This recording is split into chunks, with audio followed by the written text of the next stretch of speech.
Alright guys, how's it going? Coming at you with my Emancipator deck profile. I figured I'd go ahead and get this out of the way. It's something I've been wanting to do, so we're gonna go ahead and jump right into this. Alright, so Emancipators are a really cool archetype. I like them personally. They're very annoying once you get set up. They're good to white boards, especially if you do it the right way. Alright, so you're going to start off with Emancipator Researcher, and for her, she's pretty awesome. I'm going to explain what she does here in just a second. You're going to want to run 3 of her. So what she does is essentially what most Emancipators do. You control a rock monster, except Emancipator Researcher, you get to special summon her. She's a tuner as well. The whole point of this deck is a tuner, aggressive synchro deck. Basically, throw a bunch of synchros down real quick, get rid of their board at the same time, swing right in. Most of the time, you can OTK them depending on what you're bringing out, what you're running, but this is what I'm running. So, 3 Researchers, what she does is, once per turn, she lets you excavate the top 5 cards of your deck, and then if there is a non-tuner rock monster out of the 5, you get the special summon at the field, and then the rest of the cards that were excavated go to the bottom of the deck. But yeah, you can imagine the type of plays you could do. Now I'll explain a little bit of gameplay about what I know about this archetype, or at least how I do it. Because there's going to be a couple things in my deck profile that's just a little different than what other people run, but you know, everyone's a little different. So you're going to start with 3 Researchers. Then you're going to want 3 Seekers. Now, Seeker and Researcher essentially does the same thing. The exact same thing, to be exact. They're 2-star tuners. They're both Emancipators. They're all rock monsters. And his effect is the exact same as hers. Excavate 5. Grab a 4-star lower non-tuner rock monster. And special summon him. Special summon him real good. Alright, and the next thing that I also use for this is you're going to want to take Emancipator Analyzer. And you're going to want to run 3 of those. Because this is like your basic monster core right here for your main deck anyways. They're all tuners. This one's a 4-star tuner, which is a little bit different. It's kind of hard to come by 4-star tuners, or at least I haven't seen a lot of them myself personally, but it's a good one. His effect is the same as both of theirs. Same exact deal all the way down. But if your opponent controls a monster and you don't, he's a special summon. So essentially you could go special. Okay, they have a monster. You have nothing. Special. Special. Special. Effect. Effect. Effect. And do them all separately, assuming your opponent doesn't have any response. But Yu-Gi-Oh! Nowadays is very fast paced, so you know, prepare for a response. So these are the 3 main monsters. When it comes to the Emancipator Researcher, Seeker, and Analyzer, they're all real good. Now let me go on to the non-tuners that are also used for this. So we're going to put these over here. And then next we have the Emancipator Crystal Lionite. So I run 3 of these. Basically what it does is if it's special summon off the effect of an Emancipator card, like for example Analyzer, Seeker, Researcher, you can place 1 Emancipator card from your hand or graveyard on top of your deck. If this card's in your graveyard, you can target 1 fire synchro monster that you control in your graveyard and return it to the extra deck, and if you do, you get to put that on top of the deck. Now the reason why that's pretty useful for this deck is there's other cards that go with the Emancipators that involve you pulling rock type monsters off the excavations that not only benefit with these guys, like all these dudes' effects, you'd be able to use him and special summon him off their effects too, assuming you get it in your excavation, or for like their synchro monsters. But basically, Firestone, it's pretty useful. So Next, I run the Emancipator Crystal Reptiliate. It's a one version of this. Does essentially the same thing. Special summon by the effect of Emancipator card. Place a rock monster from your hand or graveyard to the top of your deck. Targets a wind synchro monster in your graveyard. And you can kick from your graveyard back to your extra deck. And the cost is you put this on top of your deck. So, you're getting the point. They're both the same. They do the same type of effect. And then we have the Waterstone, the Emancipator Crystal Draglet. Now what Draglet does is a little bit different than the other two. What he does is if he special summon with the effect of an Emancipator card, you can draw a card. And then his second effect is the same as the Greenstone and the Redstone, where you can put him back on top of the deck and then take a water synchro monster and then put it back into the extra deck, basically getting it out of the graveyard if you need to. Now that we're done with the stones, that's like your main monster, Emancipator Core, or at least what I use anyways. So we're going to move on to the monsters that I kind of float around in here, just cause. Alright.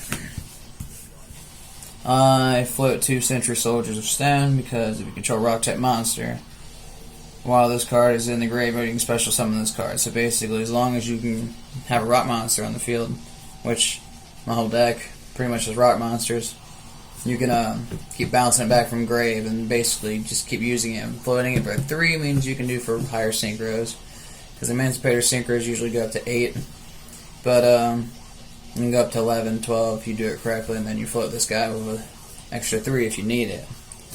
So I float 2 of him just as some filler. And pretty annoying, etc. You know, whatever your take is of it. And then obviously you have to float Nibiru. Nibiru is awesome. He's also rock monster too. After 5 special summons, he basically nukes their field, gives them a token for all the monster stats combined on their side of the field.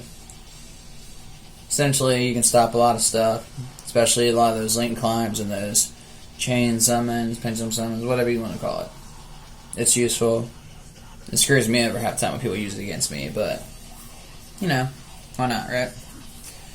And I only run 1 hand trap right now with this deck, aside from Nibiru if you count him as a hand trap. That's Ghost Bell Mansion. Ghost Bell Mansion's pretty useful. Very top tier hand trap. Joy Spring, in my opinion, is still better, but this one stops special summons from the graveyard. Adding cards from the graveyard to your hand deck or extra deck, or banishing cards from your graveyard. That's actually pretty useful. Alright. Now, we're going to go onto the trap cards. Now, the Emancipators, or what I use anyways, I only use a couple trap cards from the actual archetype. I use 2 Emancipator Reliefs. This is awesome. It says, distribute any number of Emancipator monsters to the target cards on the field equal to that +1. Basically, how I usually use this is, say if I have one of my stones face down, for example, or just one of my people on the field, or even face down, and they throw something out, and I just want to sacrifice a monster to get rid of 2 targets real quick. That'll work, but any number of Emancipator monsters. So I could go, okay, let's say if I sack 2 of my monsters, right? Then I get to target 2 of their cards and then destroy them, and then I get to do 1 additional target. That's the effect for this thing, initially. Just 1 additional target on top of what you're attributing. I run 2 of those right now. I'd love to have a 3rd one, but I don't. And then an Emancipator Resonance. Now what this does is when an effect is activated while you control an Emancipator Synchro monster, negate the activation if you destroy it. So basically, negate destroy. And I run 3 of those bad boys right now. It's pretty awesome. You get your Synchro boys out in the field. You get a couple back row cards down. You have 1 of these face down and something else like Dark Bribe or something else. Have initially 3 floating negates depending. So, that's the Emancipator traps. I'll go into the other traps I float in here that just makes it nice. Alright. So, I float 2 Dark Bribes. A lot of people give Dark Bribe hate. It's a counter trap. It's awesome. Negate a spell trap. Destroy it. They get to draw a card. Cool, they get the benefit of the draw, but Dark Bribe could make or break you too. Where you use it to save your own ass, or you use it to stop your opponent from doing something ridiculous or anything like that. Like, for example, they go, oh, hey, I'm going to use Dragoon. I'm going to drop Red Eyes Fusion real quick. Nope. Don't stop it. Draw a card. You get where I'm going with this. It's a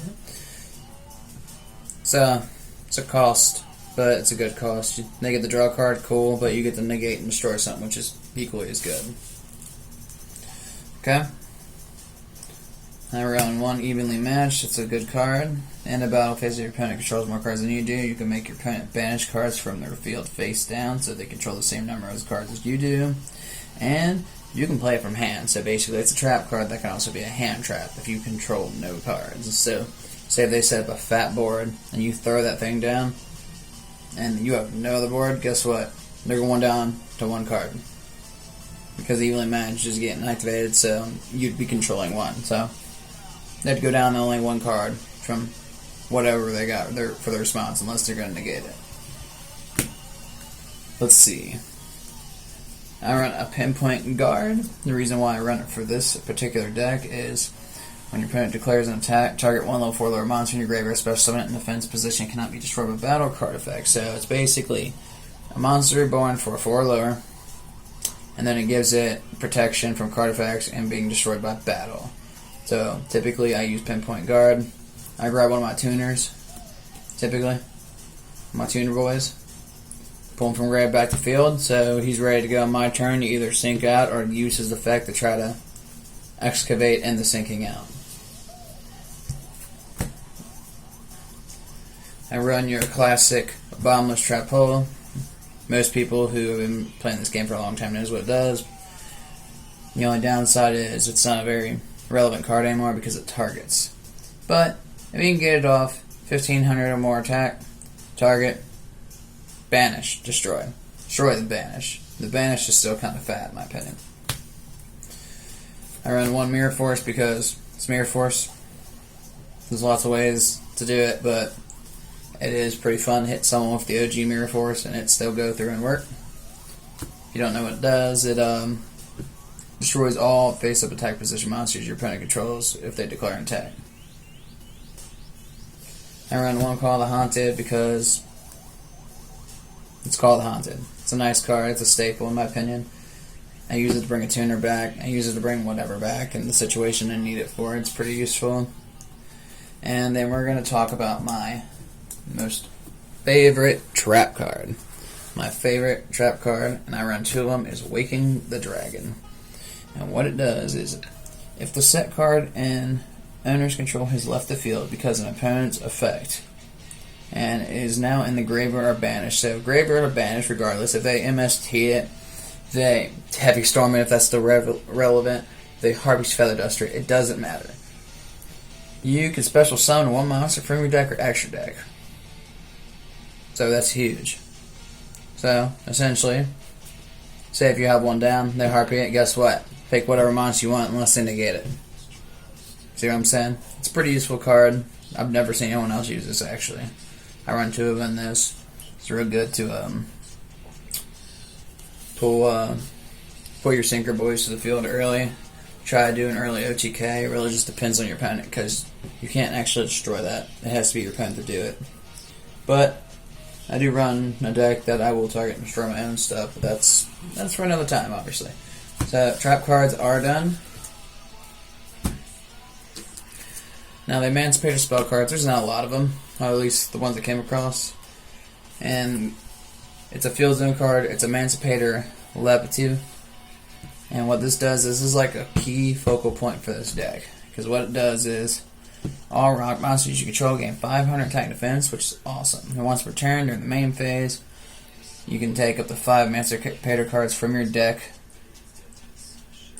place them on top of your deck in any order. The reason for this is, if you're doing this right, which I'll explain, it's like, alright, well, I'll pull out my analyzer real quick. So if you're doing it right, you'd fire up this, or put it down, or play it, or use it, whichever. You would use this effect, you'd load up 5 Emancipator cards. And it says Emancipator cards, so it doesn't gotta be monsters, so you can work with it essentially, but the all the tuner Emancipators only full non-tuner monsters. Or at least the main deck ones are anyways. So you fire it up, you would use his effect, and then to give you an example, he would let you excavate 5.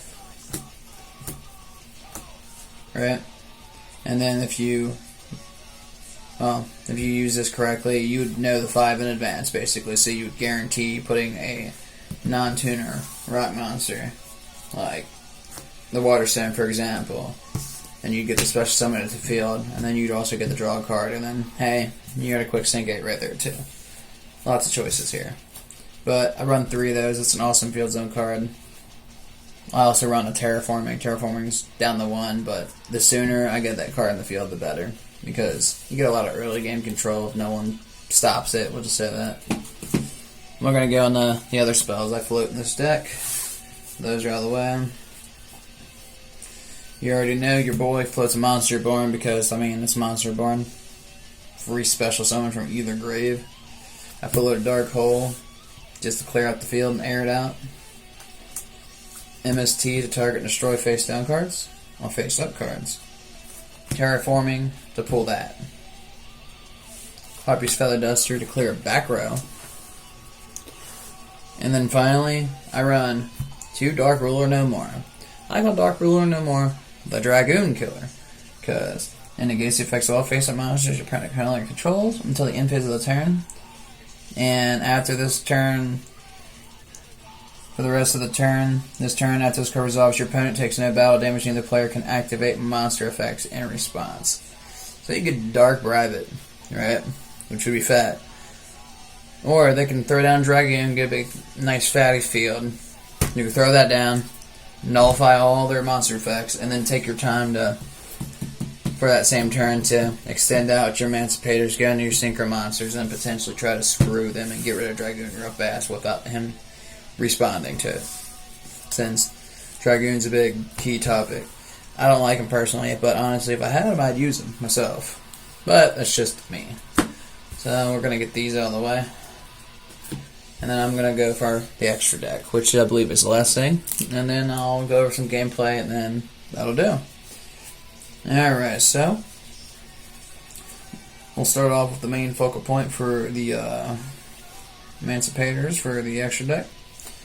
Where you're going to get Emancipator Risen Dragite. Basically like the Synchro version of the Waterstone. This is the main dude. He's a 3000. He is a 8-star. If you have a Waterstone in the grave, or a Water Monster in the grave, he is able to use a quick effect and negate the activation of cards and destroy him. He can do that once per turn during either player's turn. And then during the main phase, I can excavate 5 cards, which you'd want to have your field zone card out first if possible, or you can just gamble. Just say screw it and try it. I do that a lot, and half the time it's pretty beneficial. But if you know your deck real well, it kind of works out. So you'd use this, you'd load up 5, and put the 5 on your deck. Grab 5 monsters for this man's effect to benefit for the most. And what he does is he uses his effect, he excavates 5, and then for each rock monster and the 5 that got top decked to be excavated, you get to pick cards on the field and then return them to the hand. So you could basically throw him out, use this, use his effect, toss out the gate if you need to, if they try to stop you, as long as you got that Waterstone in the grave. And then essentially bounce 5 of their cards back into their hand and completely trash their strategy, more than likely, unless they can stop it. I run 3 of these guys. They're awesome. They make the deck work the best. They're the biggest threat with this deck. I love it personally. Not everyone else, but it's a favorite for mine. Alright. Then you got Emancipator Risen Rabite, or Reptine. This is a 6-star. It's a win.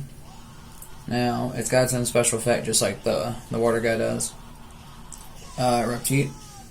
When the Windstone is in the graveyard during your opponent's main phase once per turn, you can target one card in the graveyard and banish it. Pretty fat. You can set there to establish a banish pile as long as you keep this man on the field during your opponent's turn. It's pretty good. Especially if they try to make some graveyard play during the main phase and you're just like, nope, I'm going to banish that monster. Now what he does, his effect is similar to Blue Boy. But instead of bouncing, he excavates 5, right? And then you get to pick one rock monster in general, and then special summon it. If there's a rock monster among the 5 that you excavated on top of your deck. So again, you could use that. Use his effect to guarantee another card. Like to basically set up 5, put on top of your deck and guarantee it. You pretty much pick whatever rock monster you want and then use him to bring it out to the field. Awesome card. Very awesome card. I actually got a third one right here. Completely forgot I had 3 of these bad boys. Alright. Now, I run one Emancipator Resonance Leonite. I don't use Leonite that much because he does more of special summons and whatnot, but unlike the Water Boy who does negates and bounces, and then Ryzen the Reptite who does banishing from your opponent's graveyard and special summoning from your deck, essentially. Well, your excavated pile that you use his effect, and then hope there's one there if you don't use your field zone card. What the Fire Guy does is very similar, a little different. He excavates 5, and then he can add 1 Emancipator card to your hand. Period. Spell Trap Monster. It could be that. It could be one of the Emancipator Trap cards. It could be any monsters. So you can usually set up with it. Now, what else he does is if you have the Firestone, the Emancipator Fire, like Emancipator Lionite Firestone in your graveyard, during your opponent's turn, if a fire monster is in your graveyard, you can quick effect target one rock monster in your graveyard and special summon it. So, free special summon essentially. They're all good. I usually use these two. I use him sometimes. But we're gonna move on with that. I'll explain more on the gameplay. Alright, so I float a couple other Synchro monsters, obviously. Just to keep the beef. Situational stuff mostly. So, Scarlet Red Dragon Archery, 8-star. Can, once per turn, destroy as many special summon effect monsters on the field as possible, and with attack less than or equal to his. So anything that's 3,000 or lower that was special summon pops the field. I wouldn't use him personally unless I needed to field wipe my opponent real quick and they got something big and scary out that doesn't have protection against destroy effects. And then he deals 500 directly to your opponent for each monster that was destroyed. Nice little card. I run a Black Rose because Black Rose is a field nuke. 7-star. Throw it out in the field, blow it up. There you go. Destroy everything. Very easy. Nice little reset. I run Stardust Spark Dragon, 8-star. Real symbol effect. He quick effects. Target one face-up monster you control during either player's turn. It cannot be destroyed with battle or card effect. So he gives out free protection, basically. I run a Clearwing Fast Dragon for the quick effect where he can target one face-up monster your opponent controls that was special summoned from the extra deck and change its attack to 0 and negate that face-up monster's effect. So basically make that monster useless. And then if this card is, and then the monster zone is destroyed by battle card effect, you can place this card in the Pendulum Zone. You can. You don't have to, but you can benefit him. Essentially, use him, float him, he dies. You can turn him into a scale for free if you're in the run of pendulums. Now, there's my other Fire Boy. I'm actually running 2 of them boys. I run a Pendransation. He is a XYZ, requires 2 4-stars. I run him for a couple reasons. He's situational, but he's pretty good situational. He detaches, and then based off he has a bunch of effects for 1, 5, 10, and 15. And that is how many extra cards are in the extra deck for your opponent. So say if you have 15, well, you have 14, and they have none. You'll get every effect but the last one. So basically, if you have more extra deck than them, you'll start getting effects depending on the difference between yours and your opponent's extra deck when he's on the field. If you have 1 difference, you'll gain 1,000 attack until the end of your opponent's turn. 5 difference, neither player can target this card or card effects until the end of your opponent's turn. 10 difference, you can banish 1 card your opponent controls. 15 difference, you make your opponent's life points 3,000. So, say if you're going against a deck that has no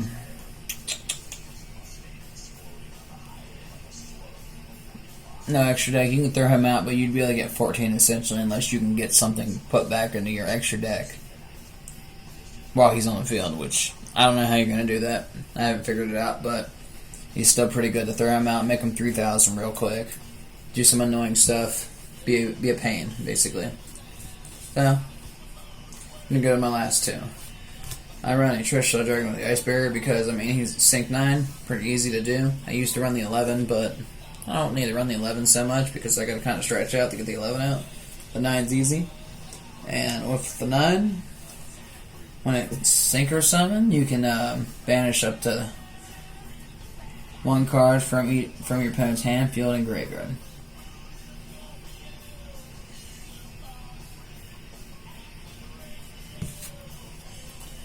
Now we're going to go to the last Synchro monster I got. Crystal Winged Synchro Dragon. Sync 8 has a quick effect where it can negate the activation, and if you do, destroy that monster. Gains attack equal to the destroyed original monster's attack to the end phase of this card battles and pets monster.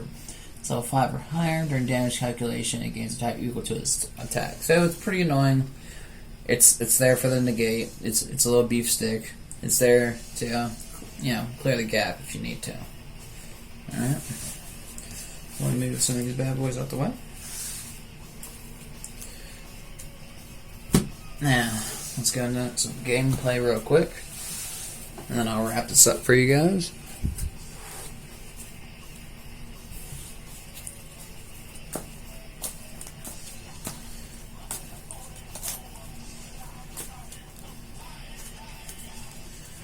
Alright, I'm actually going to make this easier, and I'm going to just give it a cut, because I could just do like a premeditated hand where I just throw stuff in my hand and show you, that way. But I feel like this is a little bit more realistic, where I'll cut the deck, I'll just do a dry hand, and then try to play out the dry hand, explain differences, etc., show you how it goes.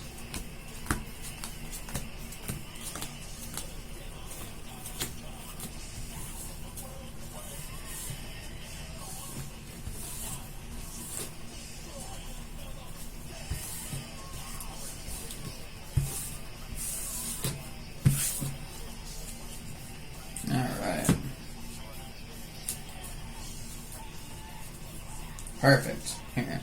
Okay, so hand's not bad. This will give me an idea of what I can show you guys. So that Dark Bribe, I could put it face down. I could hold on the Monster Born. I could normal summon my stone, and then I could special summon my Researcher because I control the Emancipator. I can use Researcher's effect.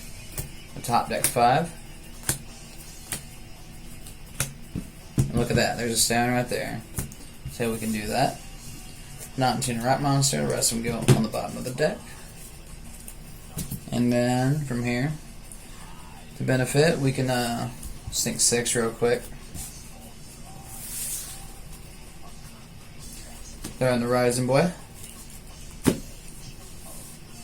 And then I already have a 1 stone in the grave, ready to use to banish stuff on their turn during their main phase. I can use his effect. Let's walk her out real fast. Perfect. Now, if you remember, I said earlier, Rising Repeat just says Rock Monster in general. So, we're going to take my Seeker. Now, guess what? I can use Seeker's effect now. Do the exact same thing. And would you look at that? Right there. Another stone.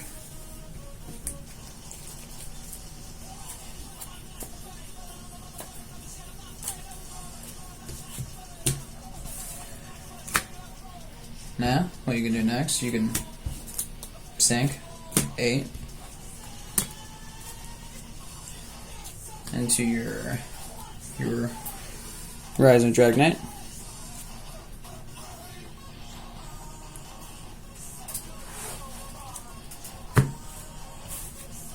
And then guess what? You can use Rising Dragonite's effect, excavate 5, right? So say if you're wanting to do that, you want to go 5. See? I only got 1 though on that one, but still, the fact that you can bounce is pretty ridiculous too. And look at that. I just happen to have Monster Reborn in my hand. I can Monster Reborn it back. Monster Reborn, let's see. Because I could Monster Reborn the Rising back. Which, yeah, you can Monster Reborn the Seeker back, actually. You won't be able to use those effects, essentially, but you guys get the point. All these Emancipators, all they do is excavate, and then base off how many rock monsters, depending on what it is, you can create an advantage. And then from here, you can sink again, and guess what? It's all turn 1, too. Because you can easily sink 6. And then my Fire Boy. And there you go. You get those on the field. Or you could come back here where you still had this. Overlay them. Throw it out. Then you have a Waterstone in the grave. Well, you would have a Waterstone in the grave. You actually did the detach. There you go. You got that fresh negate ready to go. Ready to roll. But you guys get the general point. So, Waterstone in the grave. Have his negate ready to go. Firestone in the grave. Get the special summon on their turn. With quick effect. And for Rising, Windstone in the grave. And then you get to banish 1 card from your opponent's graveyard during their main phase, which is pretty fat. But yeah, that's about all I got. There's a lot of power plays you can do with this. Essentially, though, your main focal point, at least what I found the most effective, is get him on the field as early as possible. Set up a Waterstone in the graveyard. Have that negate ready to go. And then, if you have the chance when you throw him down, try to have one of those face down. One of those face down as well. And that on the field. And then you'll be golden. You'll be able to do a lot of stuff. Well, that being said, that is everything I got for you.